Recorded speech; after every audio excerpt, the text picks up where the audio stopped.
The need for massage oil. Massaging is an excellent way to get rid of pain and feel more energetic and used for centuries.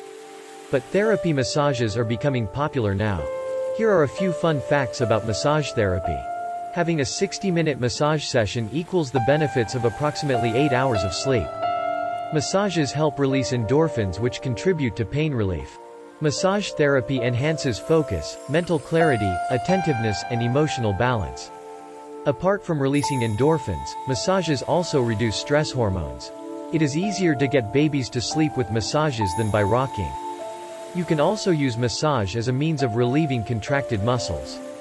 Massage therapy can be helpful for preterm babies to gain weight. Massaging your earlobes every day may improve immunity.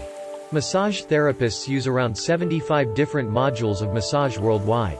You can do massages with your clothes on. Using aromatherapy oils relaxes your mind besides the body.